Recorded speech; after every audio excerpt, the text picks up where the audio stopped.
வணக்கம் நேயர்களே. இந்திய திருநாட்டின் சுதந்திர தின நல்வாழ்த்துக்களை தெரிவித்துக் கொள்கிறேன். கடமை என்பது கண் போன்றது, கடமையே கண்ணாயினார் என்று சொல்லுவார்கள்.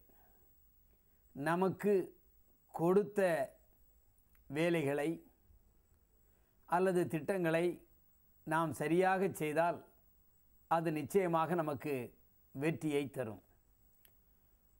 உதாரணமாக சொன்னால், ராமசாமி ஐயர் உங்களுக்கு தெரியும். சர் சிபி ராமசாமி ஐயர் அவர்கள் சுதந்திரத்திற்கு முன்பே சென்னை மாகாணத்தில் அமைச்சராக இருந்தவர், அதுவும் போலீஸ் அமைச்சராக இருந்தவர். ஒரு நாள் அவர் கடற்கரை சாலையில் வேகமாக சென்று கொண்டிருந்தார். அங்கே தலைமையகத்தில் ஒரு அவசர கூட்டம். இவர் போய்கொண்டிருந்த பாதையை நமது போர் வீரர்கள் நினைவு மண்டபத்தில் அருகில் நின்ற காவலர் தடுத்து நிறுத்தினார். நீங்கள் முன்புற வாசலாக செல்ல முடியாது, எனவே தென்புறம் இருக்கின்ற வாசல் வழியாக செல்லுங்கள் என்று அந்த காவல்துறை அதிகாரி அவரிடம் சொன்னார். அப்பொழுது சிபி ராமசாமி ஐயர் அவர்கள் சொன்னார்கள், அவசரமாக அங்கே கூட்டத்தில் கலந்து கொள்ள வேண்டும், நேராக சென்றால்தான் சரியான நேரத்திற்கு செல்ல முடியும் என்று சொன்னார். சாதாரணமாக அவர் எந்த நிகழ்ச்சியாக இருந்தாலும் சரியான நேரத்திற்கு செல்வதுதான் பழக்கம். ஆனால் அந்த போலீஸ்காரரோ அந்த அதிகாரியோ முடியவே முடியாது, நீங்கள் மாற்று வழியில் தான் செல்ல வேண்டும் என்று சொன்னார்கள். மீண்டும் கேட்க அந்த போலீஸ் அதிகாரி சொன்னார், கிழக்கு வாசல்புறம் அங்கே துப்பாக்கி சுடும் பயிற்சி நடக்கிறது, எனவே அந்த வழியாக செல்வது ஆபத்து, நீங்கள் கண்டிப்பாக தென்புறம் உள்ள வாசல் வழியாகத்தான் செல்ல வேண்டும் என்று அவரை திருப்பி அனுப்பினார். அந்த அமைச்சரின் டிரைவர் அந்த காவல்துறை அதிகாரியிடம் சண்டைக்கு போனார். நீ போலீஸ் மந்திரியே திருப்பி அனுப்புகிறாயா, உன்னை பார்த்து கொள்கிறேன் என்று சொன்னார். நமது அமைச்சரும் அங்கே கூட்டத்தில் கலந்து கொண்டார்.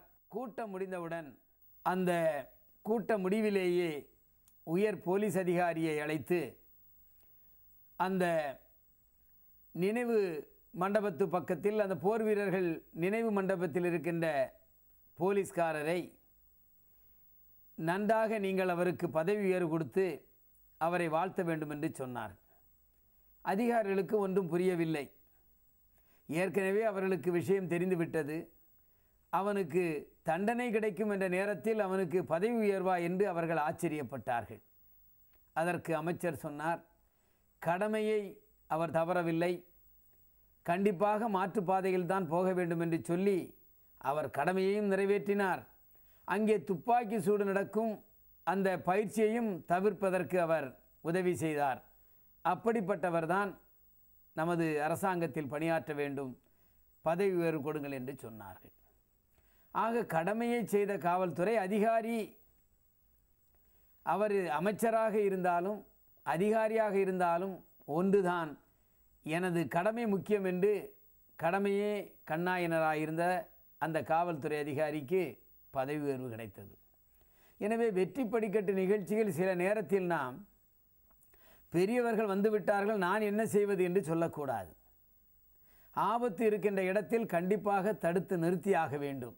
அப்படி நிறுத்தினால்தான் நமக்கும் நல்லது, அங்கே செல்லுகின்ற அந்த மிக முக்கியமானவர்களுக்கும் நல்லதாக அமையும். எனவே வசந்த் டிவியின் மூலம் நீங்கள் கருத்துக்களை தெரிந்து கொள்ளுகின்றீர்கள். சர் சிபி ராமசாமி ஐயராக இருந்தாலும் சரி, போலீஸ் அமைச்சராக இருந்தாலும் சரி, கடமையாக இருப்பேன் என்று சொல்லுகின்றது தான் நாட்டிற்கும் நல்லது, நமக்கும் நல்லது. எனவே இந்த சுதந்திர தின நாளில் நாமெல்லாம் கடமை உணர்ச்சியோடும் இந்திய நாட்டின் மீது பற்றும் பாசமும் கொண்டு இந்தியாவை உலக அளவில் உயர்த்த வேண்டும் என்று சுதந்திர தின நல்வாழ்த்துக்களை தெரிவித்துக் கொள்கிறேன். வணக்கம்.